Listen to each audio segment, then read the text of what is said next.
Good morning, everyone. This is Jeffy Kennedy, author of Epic Fantasy Romance. I'm here with my first cup of coffee. It's good, but it's cold.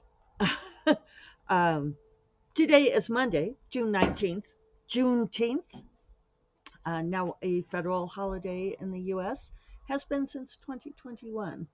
Um, no banks today.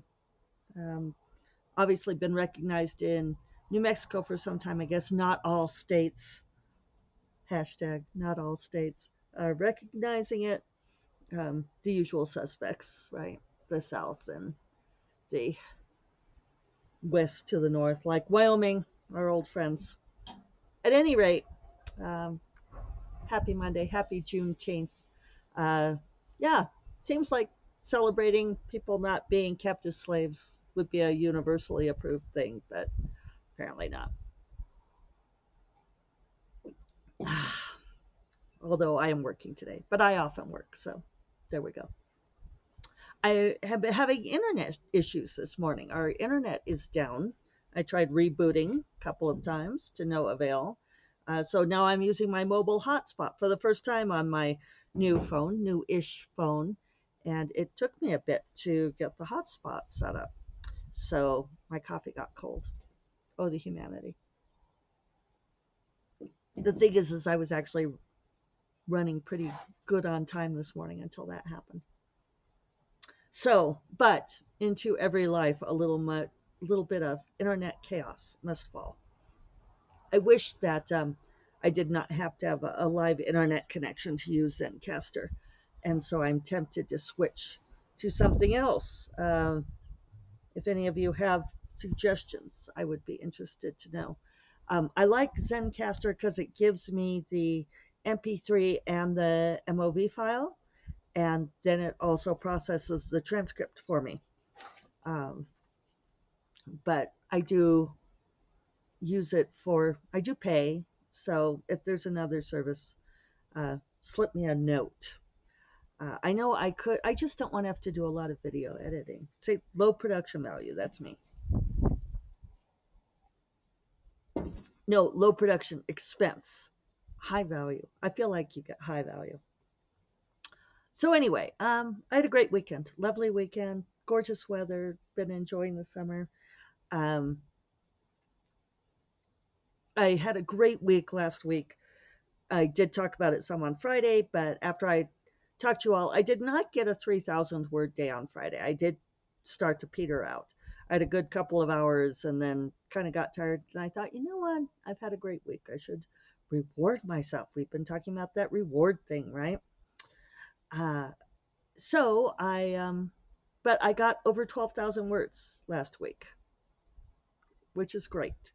It is the second highest week of the year so far, and I've only hit over 12,000 for 6 weeks in the last 2 years. So I am super happy. I'm over 32,000 words on Onera. It is clicking along. I am loving this book and so excited about it. I'm still riding high on my potentially good news. We won't hear anything until tomorrow because federal holiday, and that's at the soonest, tomorrow at the soonest. But I've been sharing it judiciously with some of my friends, and it's great to hear who's excited. Only one person hasn't been excited so far, and I'm not sure she like processed it. I don't know what the deal was. Anyway, um, yeah, so I did a lot of reading this weekend. I finished reading my feminist science fiction. It really has given me some interesting ideas. Um, if we think we've come so far in the last 50 years, right? A lot of these stories, they were written from like, I think all the ones in this collection were like 73 to 78. Um, so yeah, the last 50 years. And I grew up thinking that I was post-feminism, but I was helping a friend sort through some problems that she is having. And we were talking about our relationships with men. And coming back around to, I was realizing how much these stories had illuminated for me that in some ways, even the men who are our age and are enlightened men, um, who consider themselves feminists, who consider themselves to be really good guys and are really good guys in many ways, when it comes to some of these core deep things, which a lot of these stories focused on, like if we go into space, will it really be different, or will men still want to possess women? Um, and I'm trying to keep my language clean, or my themes clean, because of the monetization. Sorry about the monetization, but it does help me. I appreciate you all putting up with it. Um, and that's only if you're watching on YouTube. But um, so I don't know if it'd be wrong to say this, but you know, in some ways still continuing to view women as objects, even if they're our friends and they love us and we have great conversations, that there is still this atavistic core where they come back to, where they believe that women are somehow their trophies, their prizes for success, that if they are successful enough, then they get to have women. They get to have multiple women, maybe, right? Because that's like, seems like almost all men, not all men. I could only do half a hashtag because I'm drinking my coffee. But I think it comes as a surprise to us when certain men do behave this way. And it's like there's no other explanation sometimes.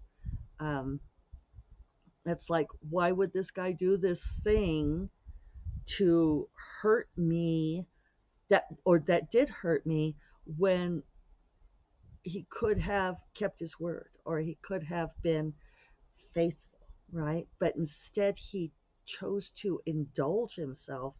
And why, and I think it comes back down to some of that stuff. So interesting to read these old stories and then have it be relevant to a conversation I'm having with someone 50 years later. uh, I guess that makes some good stories. I guess that means that a lot of things, right? So, but it's led me to think a whole lot about female characters, how we write female characters, because one of the questions that we really hate, um, because it's become, I don't think I want to say cliche, but it feels worn. It feels like ground we have trod and trod. Um, trod is a funny word. Uh, is the strong female character, right? A strong female character. And it's gotten to the point where a lot of women authors I know are like, if there's a panel topic on the strong female character, they'll say, can we just not? Can we not have this conversation anymore? Which I understand. Um, and I was on a panel at Tucson Festival of Books, which was actually hugely well attended. And there were a bunch of great women on this panel. And I won't name them all because I'll probably forget one. But I was like dazzled to be on the panel with these amazing women writers. And someone asked the question, how do you write a strong female character? And I snapped back with my witty retort. And it was a guy who asked, and I said, "How about just writing characters?" And it got this round of applause, right? Because that's where we get frustrated, is like, why do we have to specify a strong female character? Why can't we just write characters? And yet, I am now reconsidering my stance, and I feel like maybe that was an overly flip answer. I think it's a good answer. I think it's a real answer. And yet, I was thinking about this in context for these things, because one of the things that my friend said to me is that I have very good boundaries and that she does not, and she's working on having better boundaries. And I found this to be a really interesting thing, because I said, I was talking about, well, like if I don't like a situation, and I don't know if it's necessarily a good trait in myself, but I I've realized that I'm very much a cut bait kind of person. Like, if I think something's not working, if a relationship's not working, if a friendship isn't satisfying me anymore, if a situation isn't making me happy, then I will walk away. I'll be like, this just isn't working, and I'm gone. And it happened a couple of times recently, and the other people involved were, um, I want to say shocked, kind of deeply shocked that they're like, well, wait, you can't just walk away from this situation. I'm like, watch me. Here I go. Um, and and I was talking to her about that, like maybe I feel like this isn't the best trait in myself. And she said, no, that means that you have really good boundaries. And and she said, I need to be better about walking away. And and I was thinking, well, maybe is this part of what we're talking about with strong female characters? And it comes back to this feminism thing, right? That when we're talking about a strong female character, we're talking about someone who knows who she is. She has confidence.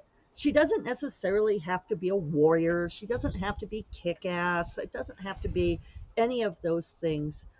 But she does have to know where her boundaries are and refuse to let other people, particularly men, manipulate her. And maybe this is something as women, as post feminist, enlightened, liberated women, maybe we don't want to talk about this because we don't want to believe that it's possible for men to manipulate us. And yet I'm having these conversations with my friends, women my age, that we are now in our 50s, and we are seeing this same thing happen that happened to our mothers, where the men our age, financially successful, possibly facing their own mortality, are going out and finding younger women. And it's like, really? We're still doing this? And the their wives, their girlfriends, their partners are kind of astounded by this and trying to figure out, how do you deal with these situations? And it's like, well, do you put up with it? You make your choices. And certainly there are a lot more options available these days with polyamory and ethical non-monogamy and all of those things. But it's only if the woman is buys into it out of her own free will, right? Not of this poly under duress thing, right? Thank you, Dan Savage, for PUD, bud. Poly under duress, meaning that your man wants to go out and screw younger women, but uh, you don't want him to, but you also don't want to lose him. That's poly under duress, right? So I think that this idea of, do we let men push us around? And and it's still really programmed into us, right? There's still a lot of that where what the man wants and needs is more important than what the woman wants and needs. And how do you push back on that? It's we have more choices. We can get divorced. It's thankfully still legal. We can be financially independent. So when I look at this now through this lens of the strong female character, is that she is a character who does not depend on a man, does not accede to men's wishes. I've also went down a Hamilton rabbit hole this weekend. I rewatched Hamilton, and I've got a book of the score with all of Lin-Manuel Miranda's notes in it, which is really great to do. I love to study how other creators do things, and so it's fascinating to go through and see everything he thought about and how he worked through creating Hamilton. But there's that great line, right, from I Want to Be in the Room Where It Happens, where they say the art of the compromise, hold your breath and close your eyes. Great line, great line. And yes, all relationships are compromise, right? But this whole sense of fighting for what what you want and need in a relationship means that it's an actual compromise. It's not that the man gets everything he wants. And I know that it feels funny. It's like, why are we saying this? But clearly we're still having these conversations. It's not over. It's not gone. Um, and the other things, so a strong female character, yeah, that she has these clear boundaries. And one thing I've noticed, the other thing that brought this to mind is that my own husband, David, who is a lovely man, I mean, been together for, I forget now, 32 years. Um, he is a gentle person. I don't think he would describe himself as a feminist because he's from northern Wyoming and they think that that's a dirty word. But he, in his relationship with me, he has always dealt with me as a person, um, in ways that are very important to me. Like the things that he values about me are the same things that I value about myself. He loves that I am very smart. He loves that I'm very independent and capable. He loves that I am a problem solver. He has never expected me to be dependent upon him. He's always been fine with the occasions when I've made more money than he has. So all of these things are true, but there's a certain, like if we're watching a movie together, which is like one of our main things that we do together, is we stream movies. Uh, there are certain female characters that I just know. I can like you all know this if you've been with someone for a really long time. You have a little clock going off in your head until they make the comment that you know that they're going to make. And there are certain female characters that he'll always say, "I don't like her." And it's always someone who is a commanding, demanding female character, that we would describe as, I think, being a strong female character. Um, so, like, even if she's like leading the charge against the monsters, I've got dappling on my face. I'll scoot over this way. This is what I get for taking so long to get my internet set up. Uh, I'll pause. I'm just gonna have to deal with dappling. Sun dapples across my face, um, to the grape leaves, so that's nice. So anyway, oh no,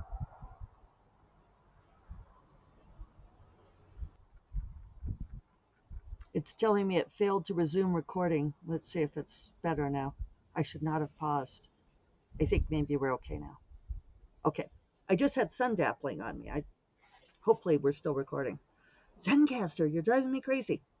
Okay, so anyway, my point, and I did have one. Uh, it's like these female characters that are leading the charge against the monsters, right? Or they're a general, or in these kick-ass roles.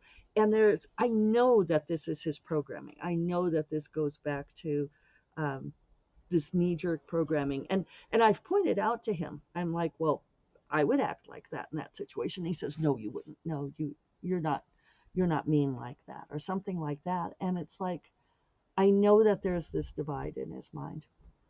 So I don't know if there's an answer to this. Certainly not with like dealing with the men in our lives. How do we figure that out? Women have been sorting this for what, centuries now.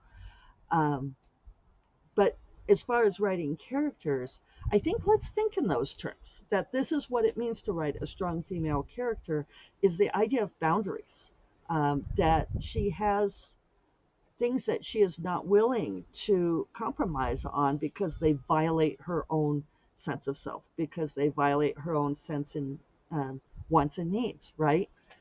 Poly under duress. Your man wants to go out and play with younger women, and you don't want him to. Do you capitulate to that?